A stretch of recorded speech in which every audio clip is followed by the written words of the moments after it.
selalu dekat denganmu, tinggal di hadiratmu. Oh Allah Roh Kudus, jamah hatiku dengan urapanmu. Rindu selalu dekat denganmu, tinggal di hadiratmu. Oh, kami rindukan Engkau, kami haus akan Engkau, ya Roh Kudus.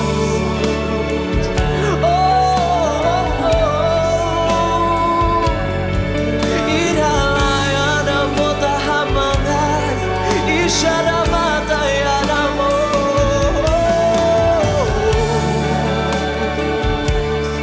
Idalah ya namo ramaka, idalah ya namo ramakata, isyara mata. Kami rindukan kami haus akan-Mu Tuhan.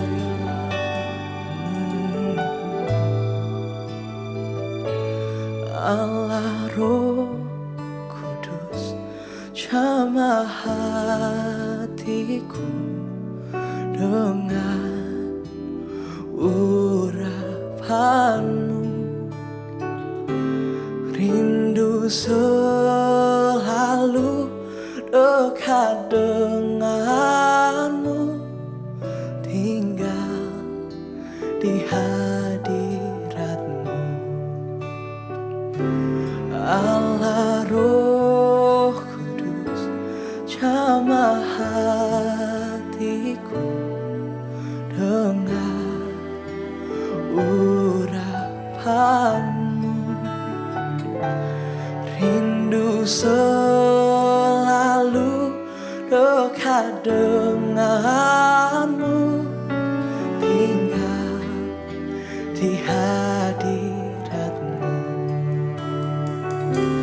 Rindu selalu dekat denganmu, tinggal di hadiratmu.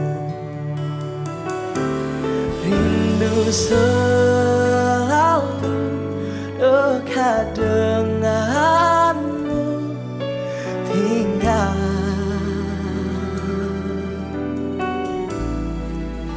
di hadiratmu. Oh.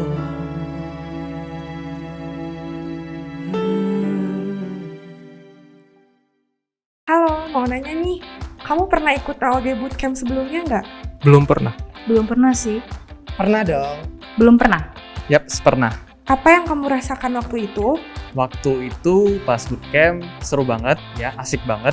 Ketemu dengan banyak orang, ketemu dengan banyak teman yang pastinya seiman dengan kita. Yang saya rasakan waktu itu hati saya semakin terbakar, berapi-api dalam menyembah Tuhan. Gimana perasaannya menjelang bootcamp tahun ini? Pastinya excited banget karena tahun ini adalah tahun pertama saya ikut AOG Bootcamp. Yang pasti udah nggak sabar banget sih. Pastinya excited banget, pengen belajar banyak hal juga. Perasaannya yang pasti sangat excited. Kenapa? Karena di bootcamp tahun ini bukan saja diisi dengan sesi-sesi biasa, tapi juga diisi dengan langkah-langkah praktis yang akan diberikan dari workshop-workshop yang ada. Tahun ini pasti bakalan seru banget, asik banget bisa ketemu dengan teman-teman yang lain, bukan hanya Medan saja, tapi justru saya percaya banyak kota-kota lain pasti bakalan ikut. Kenapa kamu daftar bootcamp kali ini? Karena saya tidak ingin melewatkan waktu-waktu dalam hadirat Tuhan. Karena saya pengen banget ketemu dan juga berkenalan dengan seluruh AOG di seluruh Sumatera. Karena dengar-dengar dia ada workshopnya, jadi penasaran pengen ikut. Karena bootcamp kali ini bakalan seru banget, gak sabaran banget ingin ketemu secara online dengan teman-teman yang lain juga. Karena saya nggak mau ketinggalan momen urapan Tuhan di AOG Bootcamp tahun ini. Satu kata dong untuk bootcamp tahun ini. Kebersamaan. Amazing. Unik. Revival. Sempurna. Teman-teman AUG yang mendaftar, jangan lupa. Shalom teman-teman Army of God GMS Sumatera. Informasi bagi kita semua dalam menyingkapi situasi terkini pandemi COVID-19 serta dengan upaya mendukung pemutusan rantai penyebaran virus, maka kita kembali mengonlinekan seluruh kegiatan ibadah GMS Medan, GMS Lampung, dan GMS Batam. Minggu depan termasuk ibadah Army of God sehingga teman-teman bisa beribadah secara online setiap Sabtu jam 5.30 sore melalui YouTube GMS Sumatera. Tapi jangan berkecil hati karena kita percaya bahwa kuasa Tuhan tidak terbatas dan dapat melampaui segala waktu. Selamat bergabung juga buat teman-teman yang barusan pertama kali join our Army of God service for this weekend. Dan gak lupa untuk ngajak teman-teman buat join our Connect Group, yaitu komunitas kecil tempat di mana kita sama-sama bertumbuh, saling menopang, menguatkan, dan membangun satu sama lain. Silakan teman-teman bisa langsung menghubungi nomor WhatsApp yang tertera atau mengisi form online di gms.church/connect. Persiapkan hati untuk Army of God Bootcamp dengan doa puasa selama 3 hari pada tanggal 8-10 Juli 2021. Pokok doa puasa akan kita siarkan melalui Connect Group dan pada hari terakhir puasa kita akan sama-sama berdoa secara korporat melalui online di Doa Semalam Ceria Army of God GMS Sumatera. Dapatkan informasi terkini baik jadwal ibadah dan detail protokol kesehatan di Instagram masing-masing GMS lokal. Hari ini adalah minggu pertama di bulan Juli. Mari kita sama-sama menaikkan ucapan syukur dengan mengembalikan persepuluhan kepada Tuhan. Persiapkan yang terbaik dan kita akan sama-sama deklarasikan bersama di dalam doa. Saat memberikan persepuluhan dan persembahan nanti, teman-teman bisa melakukannya dengan cara transfer ke nomor rekening atau melalui QR Code yang tertera di layar.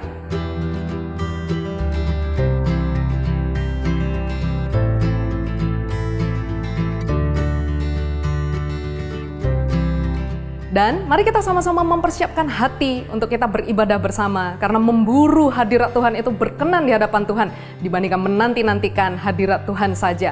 Mari kita sama-sama berdoa, mempersiapkan hati. Terima kasih Tuhan, Engkau Allah yang setia di dalam setiap perjalanan iman kami. Sekalipun kami beribadah secara online, kami percaya ada hadirat Tuhan dan jamahan Tuhan yang menyegarkan setiap jiwa kami. Thank you Tuhan, kami menyerahkan seluruh hati kami, hidup kami, hanya ke dalam tangan-Mu. Kami siap untuk memuji dan menyembah Tuhan. Dan mari Engkau Allah yang ada bersama dengan kami di tempat kami masing-masing, menjamah dan melawat setiap hati kami. Di dalam nama Tuhan Yesus, kami berdoa dan mengucap syukur yang sama-sama siap untuk memuji dan menyembah Tuhan. Boleh sama-sama katakan, amin.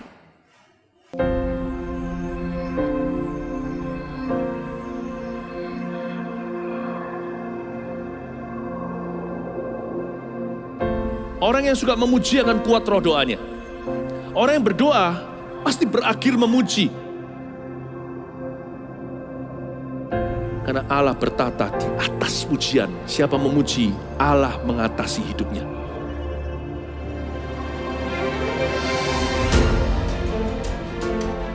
The Year of Praise, tahun pujian menjadi sebuah petualangan yang tiada dua. Menjadi sebuah pelajaran hidup yang langsung dari Kristus. Menjadi sebuah pengalaman yang indah. Waktu kita memuji Tuhan, seluruh kerajaan itu berdiri di sampingmu. Waktu kita memuji, seluruh kerajaan Allah dan kereta-keretanya yang tidak kelihatan berkuda dan berapi-api itu berada di kanan kiri. Semakin fisik kita lemah, roh kita semakin memuji Tuhan. Semakin jasmani kita terbatas, semakin rohani kita tidak boleh dibatasi.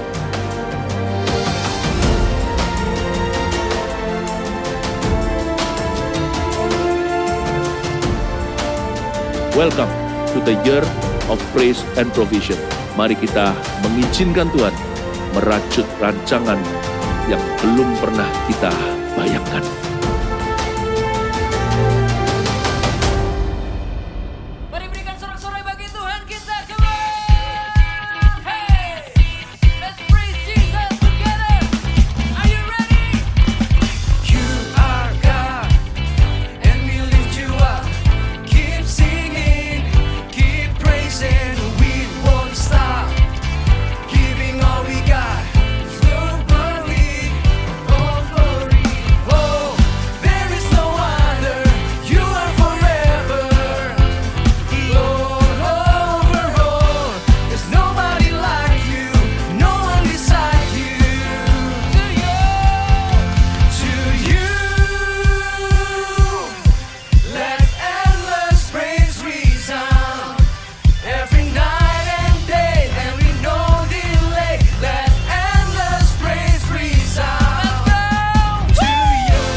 percaya Kau besertaku.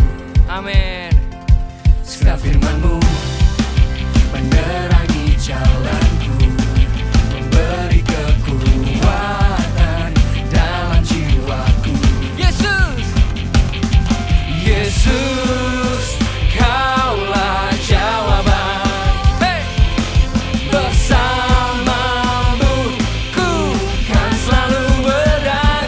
Takkan ku goyah, takkan ku gentar hadapi semua. Kau yang setia dalam segala kelemahanku. Ku kan melihat kuasa-Mu nyata di dalam hidupku. Amin.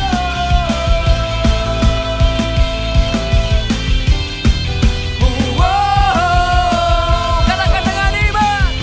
Walau badai menerpa setiap langkahku, namun ku percaya Kau besertaku.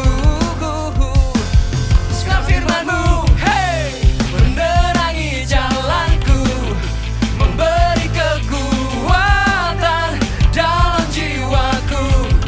Yesus, Yesus, Kaulah jawaban. Bersamamu ku kan selalu berang. Takkan ku goyah, takkan ku gentar hadapi semua. Kau yang setia dalam segala kelemahanku. Ku kan melihat kuasa-Mu nyata di dalam hidupku. Hey. Wow. Berikan tanganmu, katakan dengan iman. Ku sorakan kemenangan ada dalam-Mu, ada dalam-Mu. Kami saksikan Tuhan. Ku saksikan kemenangan ada dalamku, ada dalamku. Ku sorakan kemenangan ada dalam-Mu, ada dalamku. Takkan ku goyah, takkan ku gentar hadapi semua. Kau yang setia dalam segala kelemahanku. Ku kan melihat kuasa-Mu nyata di dalam. Ku sorakan kemenangan ada dalam-Mu, ada dalam-Mu. Ku saksikan kemenangan ada dalam-Mu, ada dalam-Mu. Haleluya.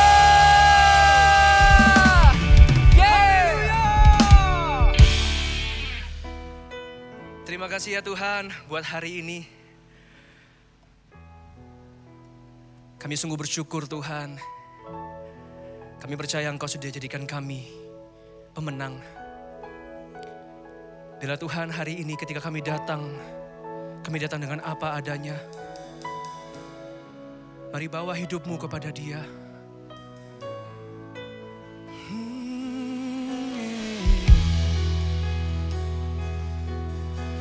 Kami datang ya Tuhan, membawa persembahan yang harum ke hadapan-Mu. Thank you Jesus. Ini aku, semua milikku,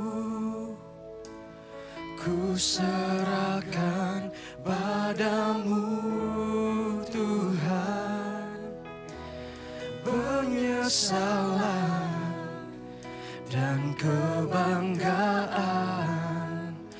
suka dan duka, semua ku serahkan.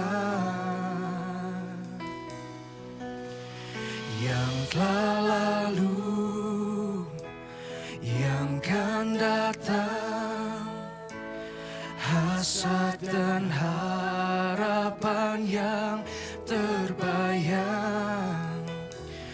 masa depan dan rencanaku, semua ku serahkan dalam tanganmu. Mari kita nyanyikan bersama-sama. Ku persembahkan hidupku kepadamu, Tuhan, untuk kemuliaan-Mu. Ku berikan hidup ini sebagai persembahan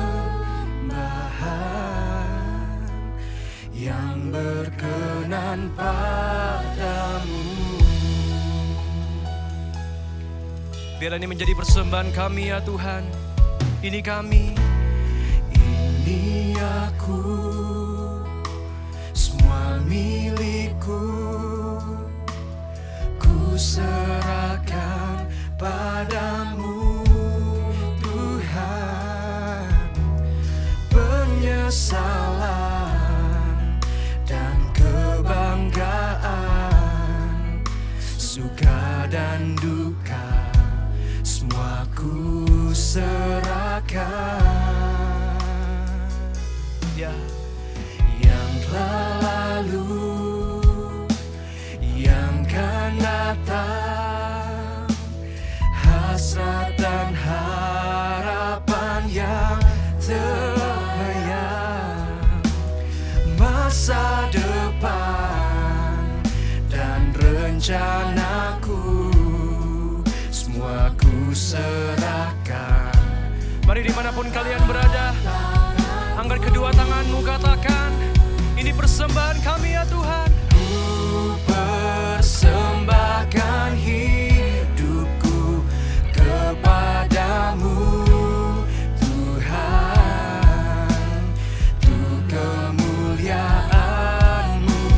Ku berikan hidup ini sebagai persembahan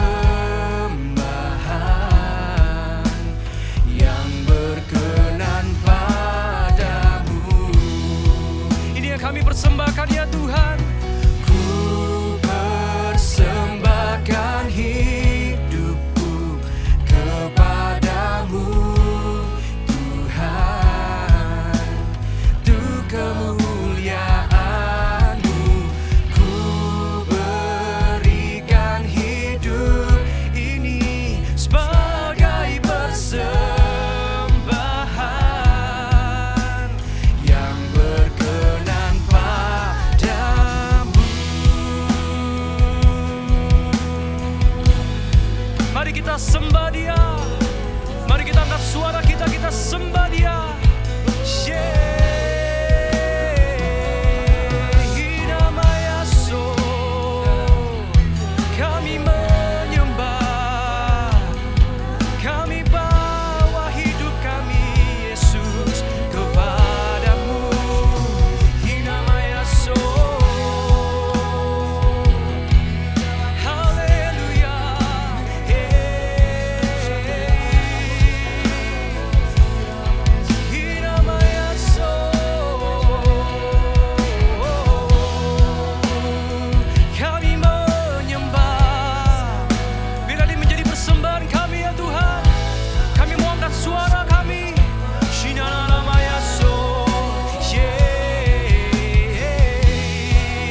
God yang luar biasa.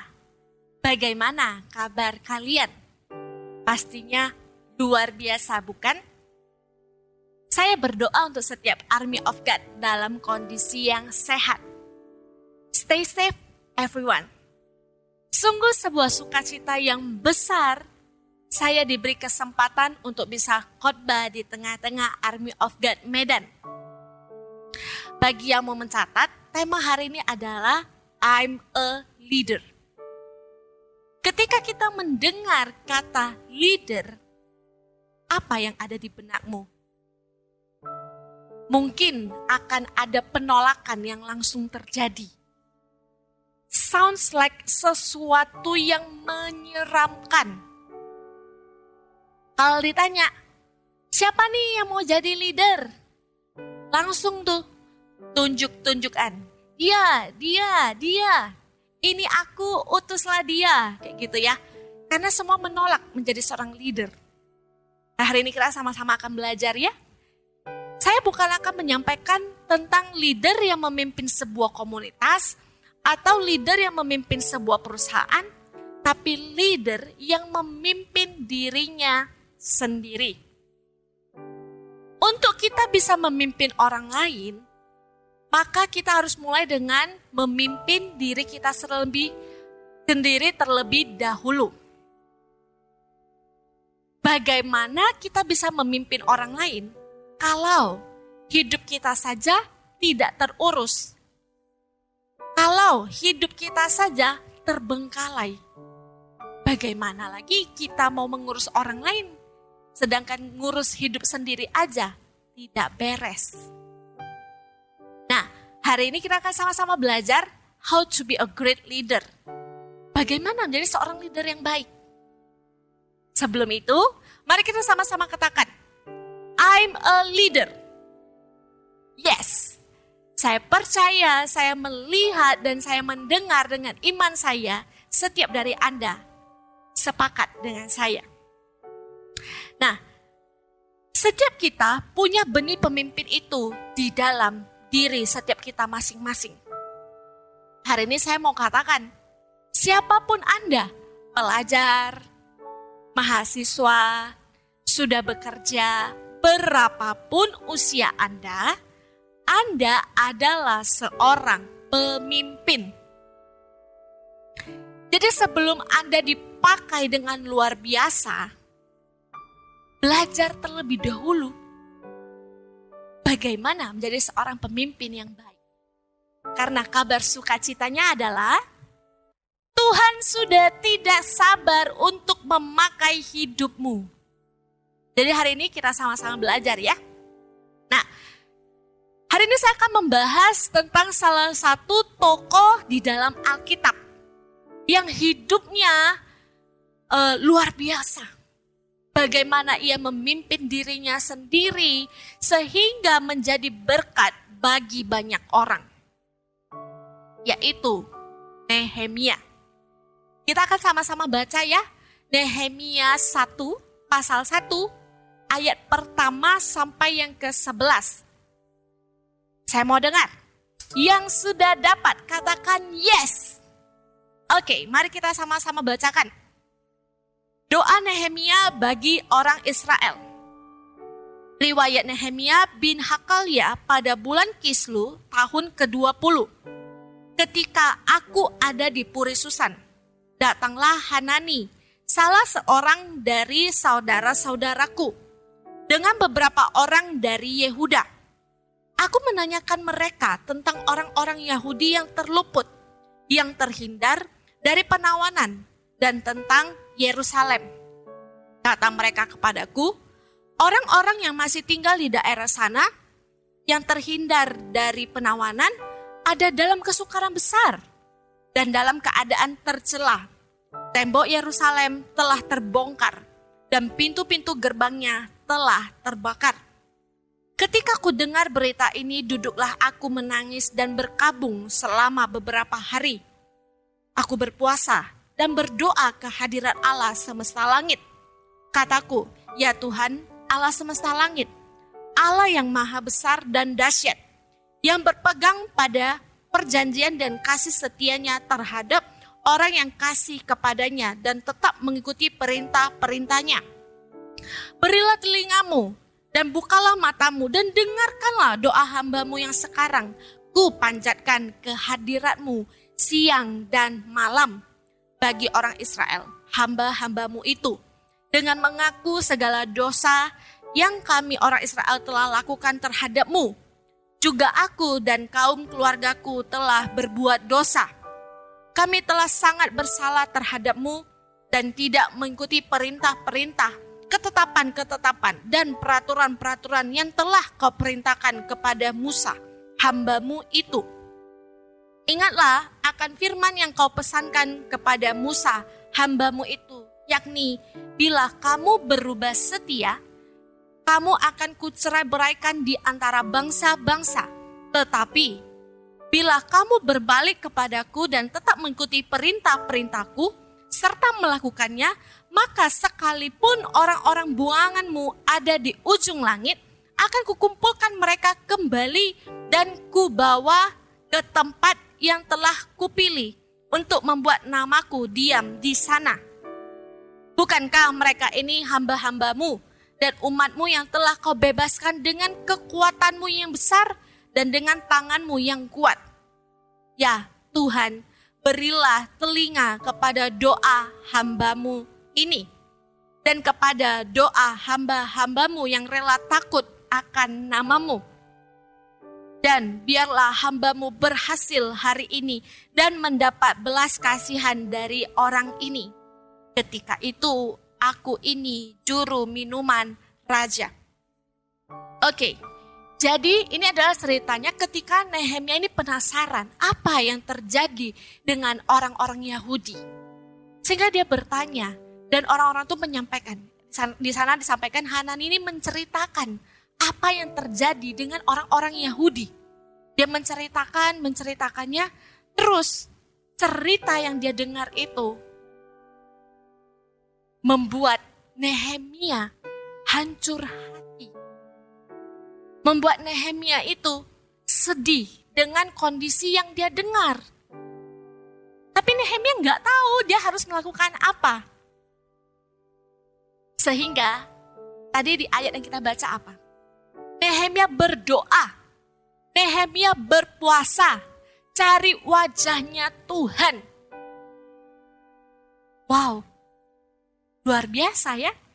Tapi kita ya pikir, Nehemia ini kok pusing-pusing sih? Ngapain dia mikirin orang lain?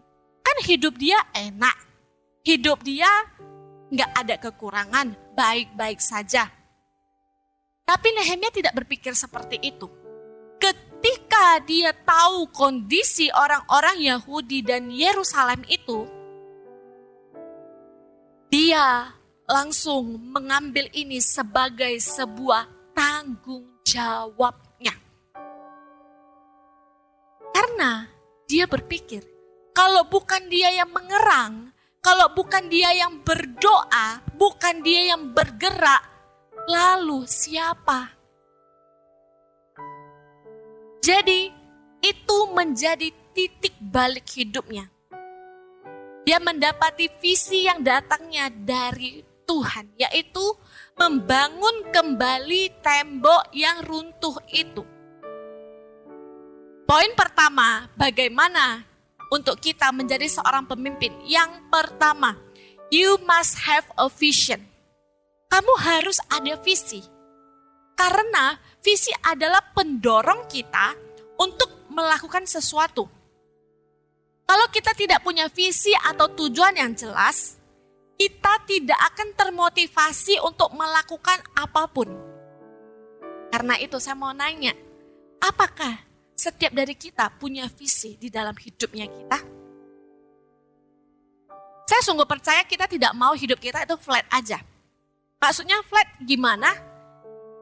Ya kita hanya sekolah, tamat sekolah, lanjut kuliah, kerja, menikah, punya anak, terus selesai seperti itu. Tidak hanya siklus yang seperti itu saja. Kamu harus menemukan purpose hidupmu. ya, hidup ini cuma satu kali. Hidupmu dan hidupku pun hanya satu kali. Kalau kita tidak mengusahakan, mengupayakannya, hidup kita tidak maksimal, maka kita hanya sedang wasting time, habis-habiskan waktu. Selain itu, kita hanya memenuhi populasi manusia di bumi ini. Kenapa? Kita tidak mau mengerjakan apa-apa. Hidup kita tidak maksimal, hidup kita tidak berbuah. Tidak mengerjakan apa-apa. Santai, hanya santai-santai saja. Kita lihat ya, Nehemia ini ya. Ketika dia tahu kondisi orang Yahudi, dia ketika tahu Yerusalem seperti itu, dia langsung ambil itu menjadi tanggung jawabnya dia untuk dia kerjakan. Dia tahu itu adalah visi yang datangnya dari Tuhan untuk hidupnya. Tapi itu bukan sebuah visi yang kecil. Kalau kita mikir gimana caranya ya, Nehemia bisa membangun kembali tembok yang rubuh itu. Itu kan bukan perkara sehari 2 hari. Itu bukan perkara yang gampang. Tapi satu hal yang Nehemia tahu, ketika visi itu datangnya dari Tuhan, maka di balik visi itu ada Tuhan yang menyertainya. Kalau Tuhan yang berjanji, maka Tuhanlah yang menggenapinya. So young people, jangan pernah takut untuk punya visi yang besar. Jangan pernah takut punya mimpi yang besar. Dare to dream big because you have a big God.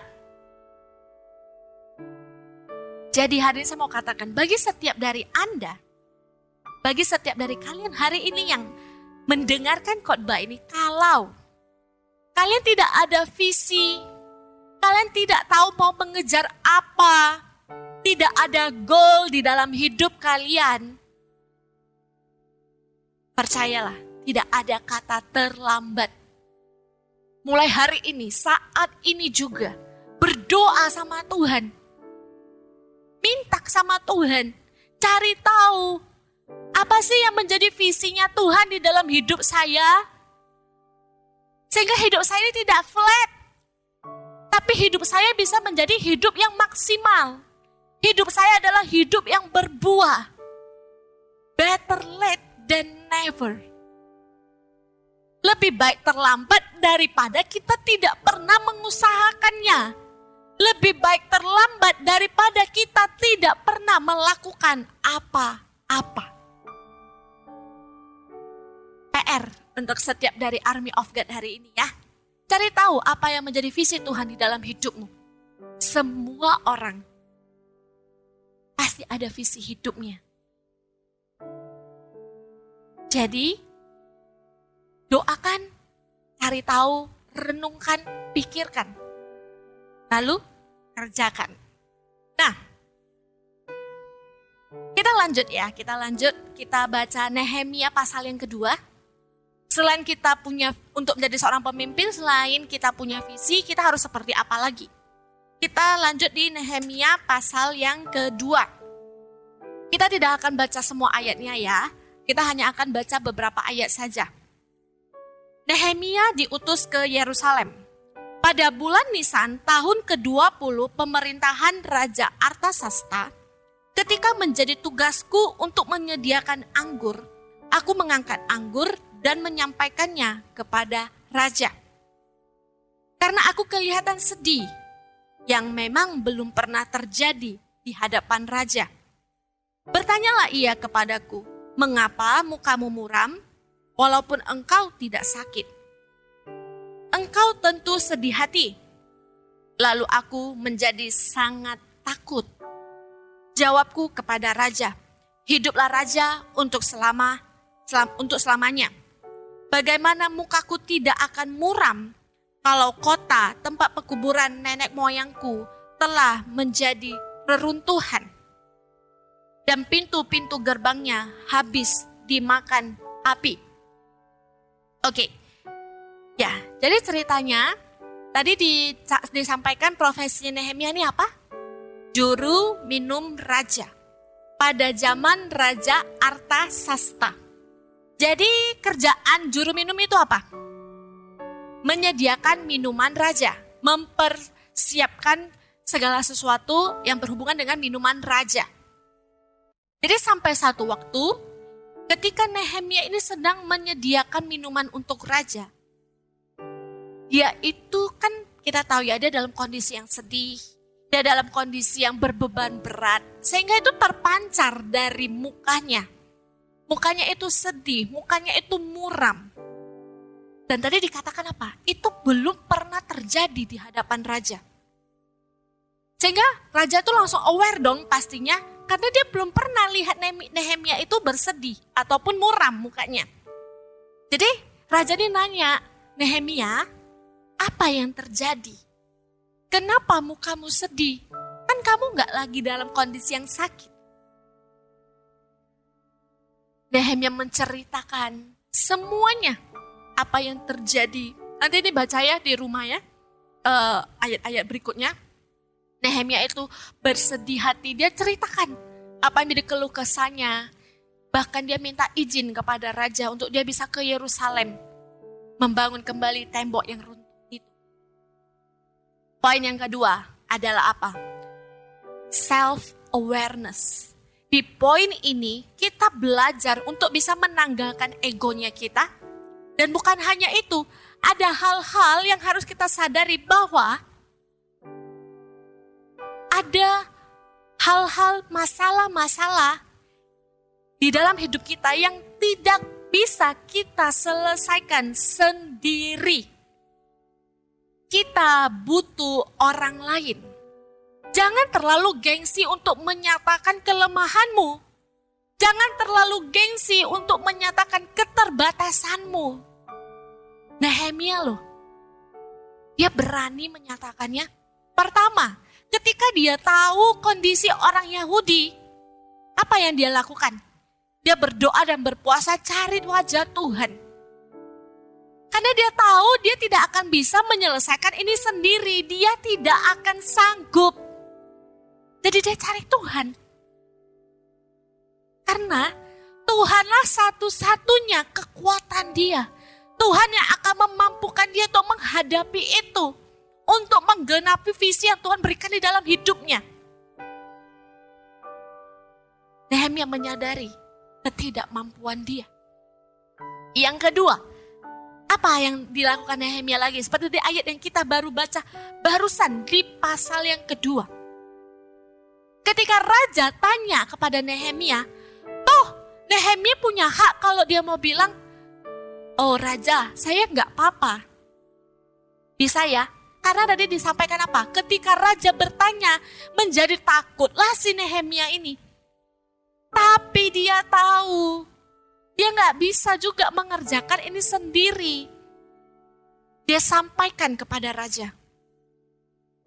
Masalah-masalahnya, apa yang dia pikirkan, dia sampaikan kepada raja. Hai Army of God, jangan lupa kalau kita adalah makhluk sosial. Kita tidak bisa hidup sendiri. Kita butuh orang lain.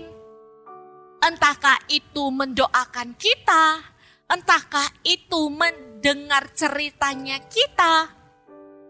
Intinya, kita butuh orang lain.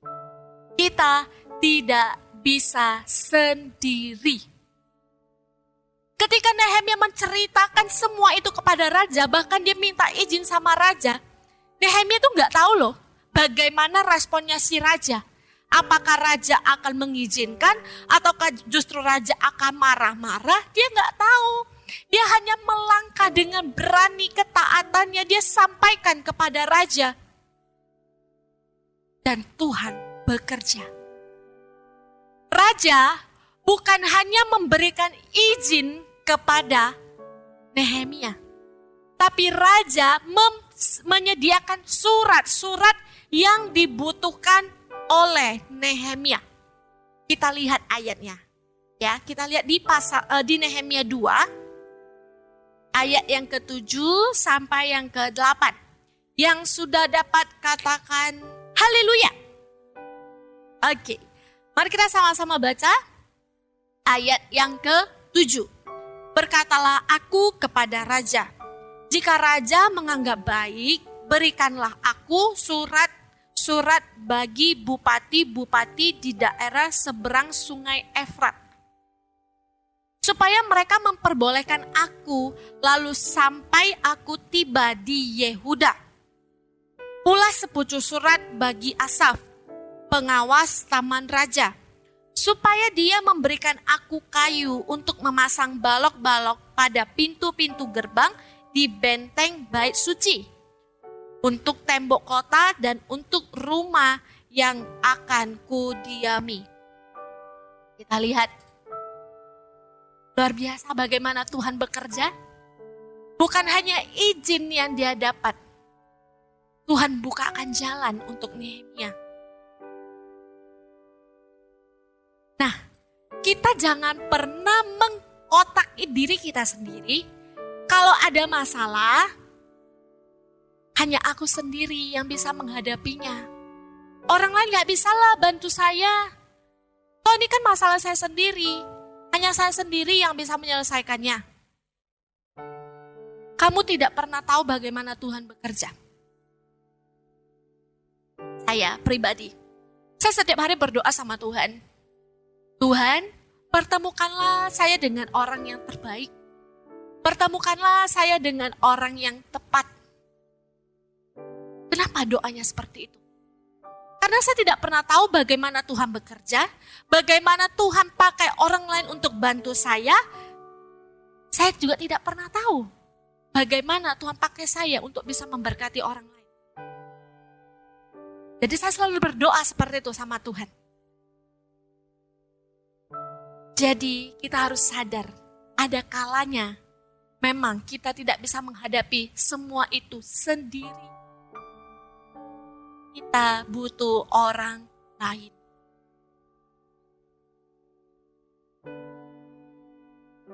Nah, untuk kita bisa punya self-awareness itu, belajar untuk tanggalkan ego kita.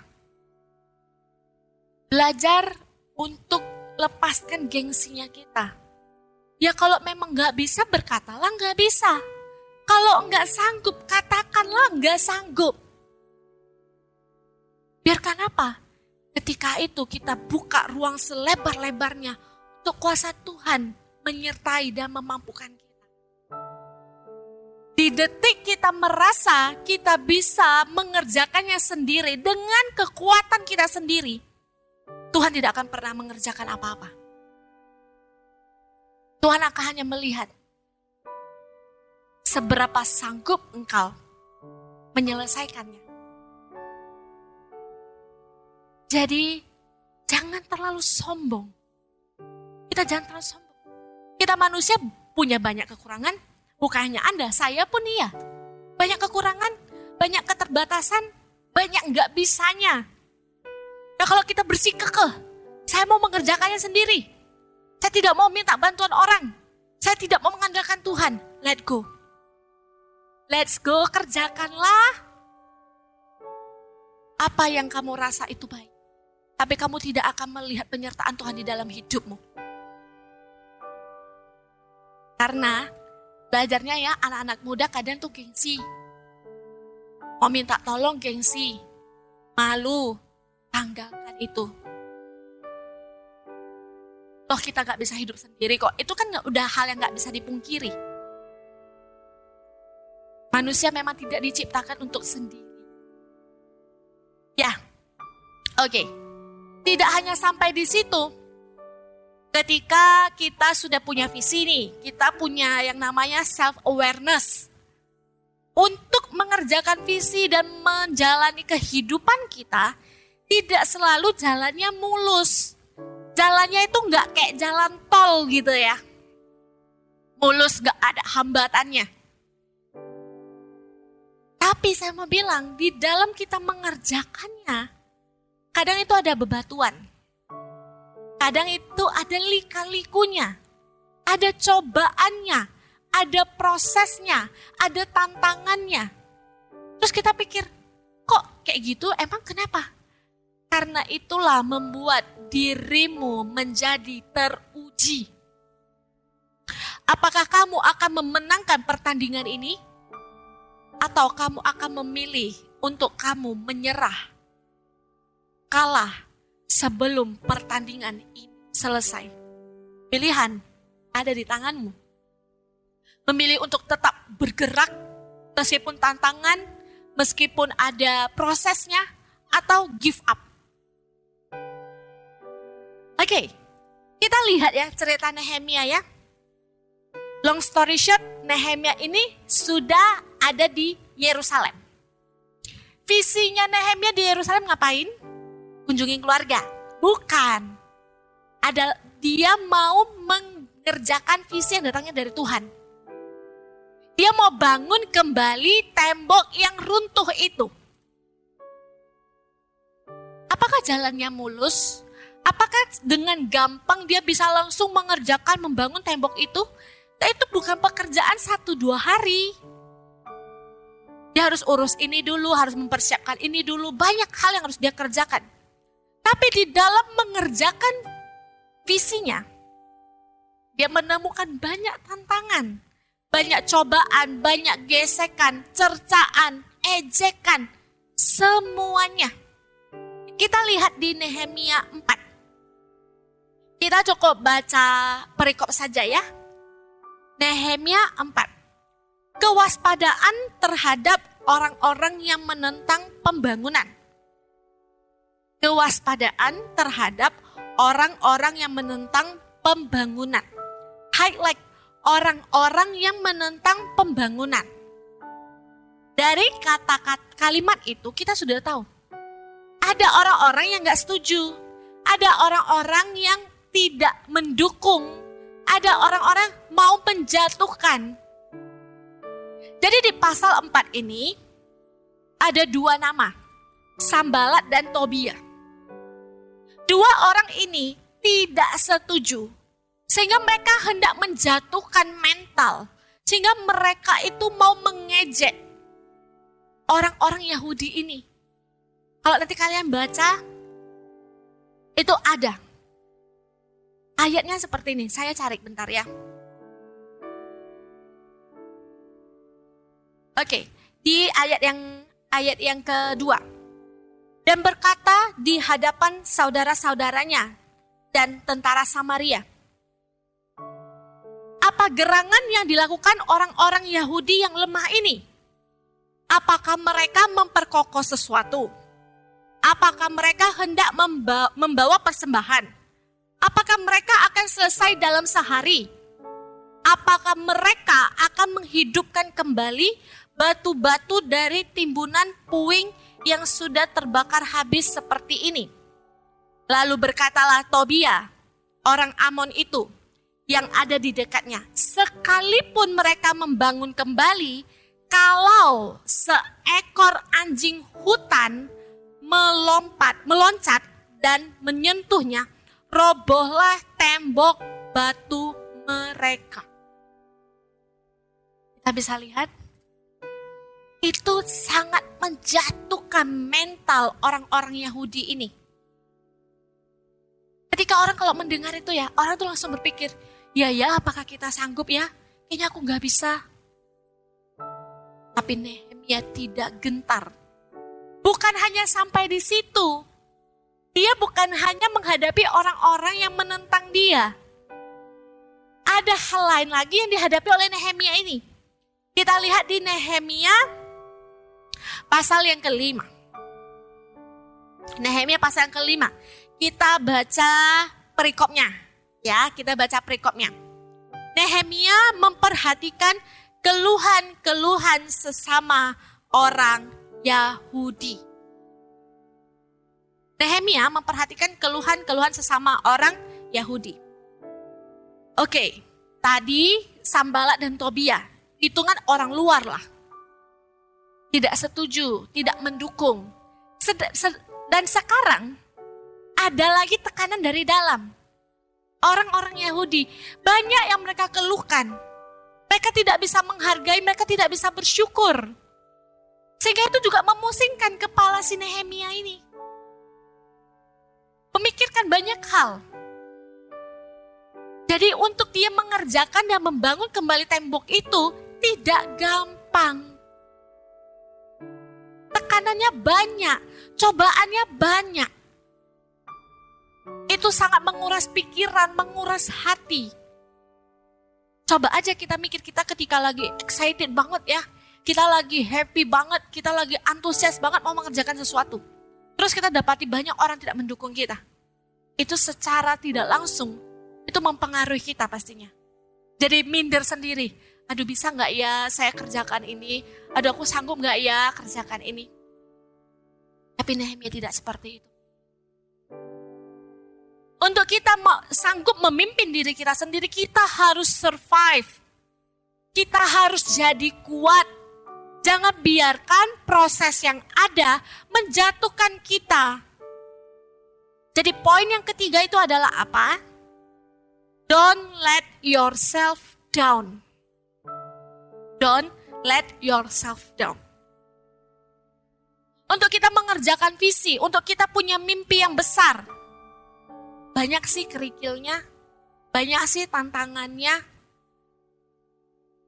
Tapi jadilah kuat, hadapi itu.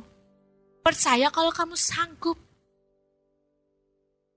Kamu bisa, tapi bukan karena kamu. Ada Tuhan yang beserta denganmu. Gak gampang, yes. Saya tahu gak gampang. Toh kita semua ada dalam pertandingan hidup ini. Gak ada yang gampang, gak ada yang instan. Susah banget berat banget, cobaannya besar, tantangannya gede. Ya iya, untuk melatih kita punya mental yang kuat. Tidak punya mental yang gampangan. Jadi anak muda harus anak muda yang kuat.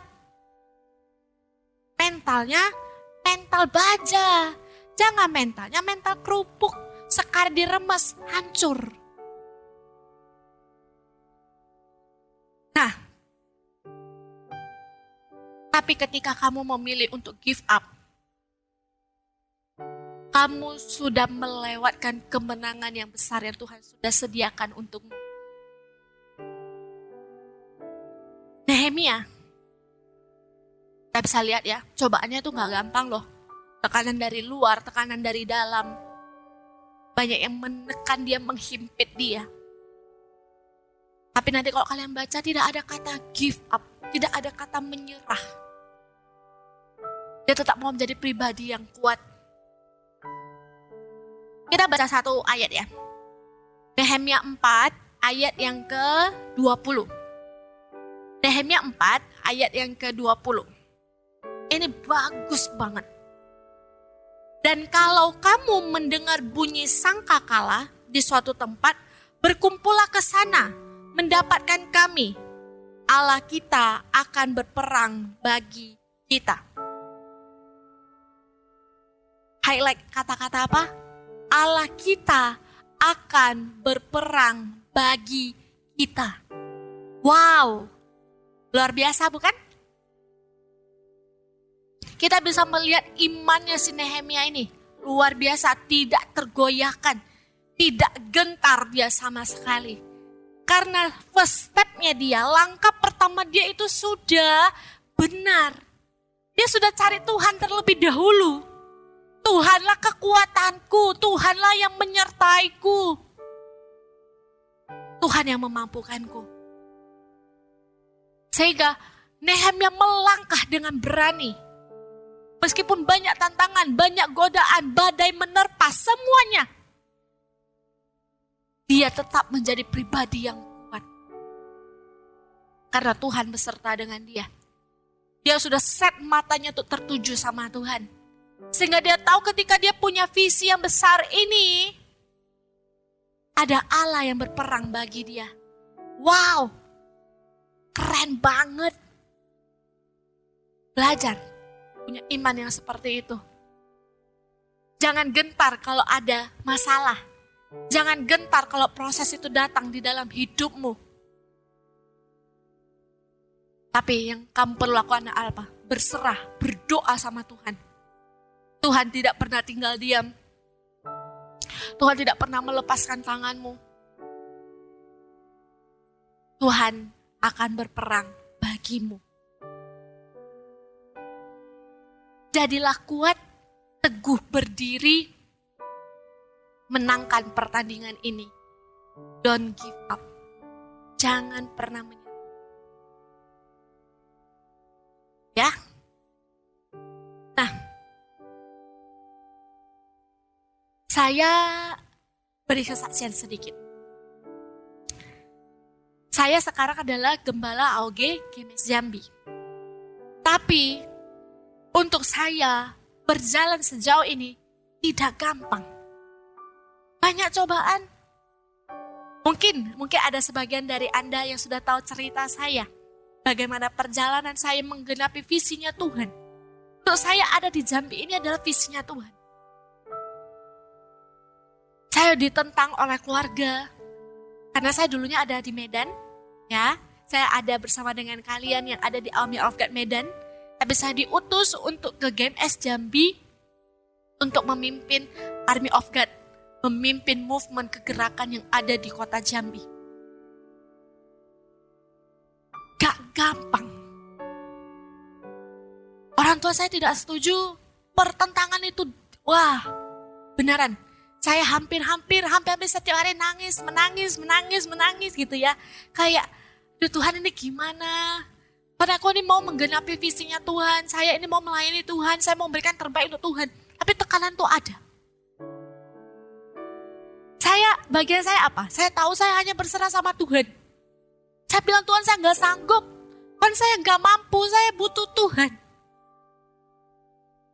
Alhasilnya, saya dengan berani mengambil sebuah keputusan. Untuk saya melangkah. Dan saya datang ke kota Jambi. Saya datang ada di kota ini. Dengan masih banyak pertentangan. Saya tidak disetujui sama papa mama saya. Dibilang keluarga gak mendukung.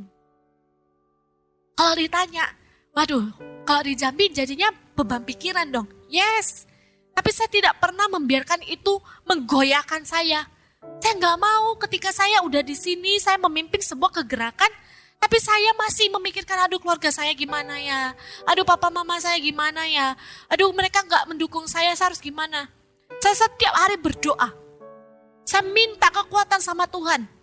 Untuk saya tetap ada di dalam kegerakan ini. Tetap ada di dalam pertandingan ini. Sampai kira-kira 1 tahun lebih. Pergumulan ini ada. Saya terus mendoakan. Sampai di satu waktu. Saya berdoa. Saya terus bilang, Tuhan mau sampai kapan? Tuhan mau sampai kapan kondisi seperti ini? Tapi saya percaya kondisi ini pun tidak akan menggoyahkan iman saya. Saya tahu Tuhan berperang bagi saya. Saya tahu Tuhan memenangkan keluarga saya. Melembutkan hati papa mama saya. Lalu, sampai di satu waktu, karena papa mama saya nggak setuju gitu ya, jadi mereka itu beneran kayak lost contact sama saya. Beneran nggak kontak, hampir 1 tahun lebih nggak kontekan. Kayak nomor saya tuh di blok gitu ya. Saya kontak tapi ya hanya nggak ada balasan, maksudnya nggak ada balasan seperti itu. Jadi kalau saya pun tahu kondisi papa mama itu dari CC ataupun dari kuku saya seperti itu. Lalu sampai satu waktu, saya tuh lagi waktu senggang ya, saya nggak tahu kenapa. Saya itu beranikan diri, cobalah telepon mama. Itu udah 1 tahun lebih loh. Saya telepon mama. Terus itu diangkat. Wow, itu rasanya kayak amazing banget Tuhan. Setelah penantian lama, akhirnya Tuhan menjawab. Saya telepon mama, saya ngobrol dengan mama. Meskipun singkat sih, mama hanya menjawab ala kadarnya, biasa-biasa aja seperti itu. Tapi saya tahu Tuhan melembutkan hati mama. Ya, Saya tahu Tuhan melembutkan hati mama. Lalu ya habis itu dari sana hubungan mulai diperbaharui. Menjadi baik.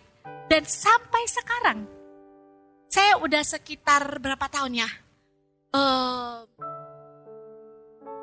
2016, jalan 5 tahun. 5 tahun, saya udah 5 tahun di Jambi. Dan sekarang orang tua saya udah menerima kondisi saya dan sudah mendukung saya. Jadi guys, ketika visi itu datang di dalam hidupmu, kerjakan. Sadari kalau memang kamu rasa tidak mampu, cari Tuhan. Cari Tuhan. Cari orang-orang yang bisa backupin kamu. Dan jangan pernah menyerah. Kamu tidak akan tahu bagaimana Tuhan bekerja. Oke? Nah, saya summarize-kan ya, how to be a leader. Yang pertama, you must have a vision. Dare to dream big, jangan sia-siakan masa mudamu. Day by day yang dilewati begitu saja, kue sera-sera, whatever will be. Jangan jadi itu moto hidupmu. Tapi pastikan hidupmu adalah hidup yang maksimal. Hidup yang berbuah dengan lebat. Dan berdampak bagi banyak orang. Yang kedua, self-awareness. Kenali dirimu, jangan pertahankan egomu. When you need help, ketika kamu butuh bantuan, cari pemimpin, cari komunitasmu. Mereka akan selalu ada untukmu. Dan satu yang jangan pernah kamu lupa, kalau you have a big God, kamu punya Tuhan yang besar, izinkan Tuhan berperkara di dalam hidupmu.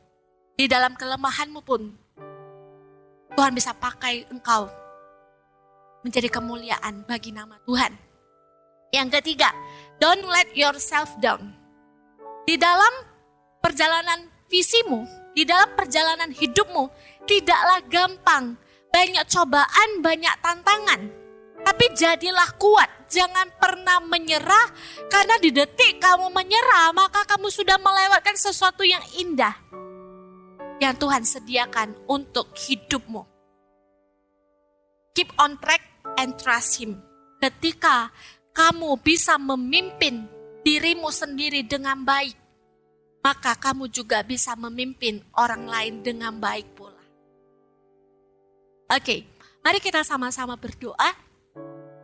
Tuhan, hamba secara khusus berdoa untuk setiap Army of God Medan. Biarkan setiap dari mereka menjadi pribadi yang kuat, menjadi pribadi yang strong di dalam Engkau. Kalau mereka hari ini tidak ada visi, tidak ada mimpi, biarkan Engkau secara pribadi yang menyingkapkannya ya Tuhan. Biarkan setiap dari mereka mempunyai hidup yang maksimal, hidup yang berbuah-buah dengan lebat. Tidak menyia-nyiakan masa muda mereka, tapi mereka jadi alat Kau pakai ya Tuhan, di dalam setiap aspek hidup mereka. Bahkan di dalam kelemahan mereka pun, di dalam keterbatasan mereka pun, mereka bisa menyadarinya. Mereka bisa menanggalkan ego mereka. Mereka tidak menjadi orang yang gengsi. Tapi mereka tetap menyerahkan sepenuhnya ke dalam tangan-Mu. Mengandalkan Engkau. Mengandalkan setiap orang-orang yang ada di sekitar mereka yang terus mendukung dan mengasihi mereka. Sehingga mereka tahu mereka tidak pernah berjalan sendiri. Jangan buat mereka menjadi orang yang punya mental yang lemah. Tapi jadilah kuat. Tuhan mampukan Engkau. Biarkan setiap dari Engkau, setiap Army of God yang ada, punya mental baja yang tidak gampang tergoyahkan.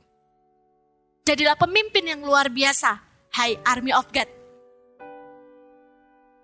Thank you ya Tuhan, terus berkati, berikan pertumbuhan demi pertumbuhan untuk setiap Army of God yang ada di Medan.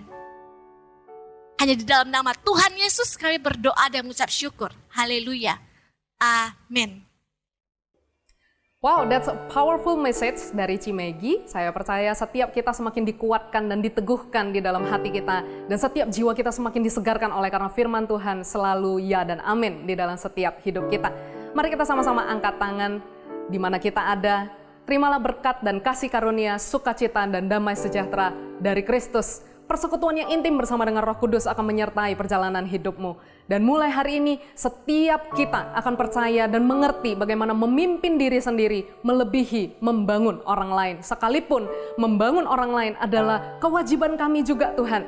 Tapi kami percaya ada hadirat Tuhan yang membangun setiap kami sehingga kami bisa menjadi berkat bagi banyak orang. Terima semua berkat yang mulia ini, bahkan untuk seluruh hidupmu, keluargamu, studi, dan pekerjaan, bahkan buah-buah rohmu akan semakin berbuah lebat di dalam Kristus. Terima semua berkat yang mulia ini hanya di dalam satu nama, di dalam nama Yesus Kristus Tuhan. Semua yang diberkati, sama-sama katakan, amin. God bless you. Selalu dekat denganmu, tinggal di hadiratmu, rindu selalu dekat denganmu, tinggal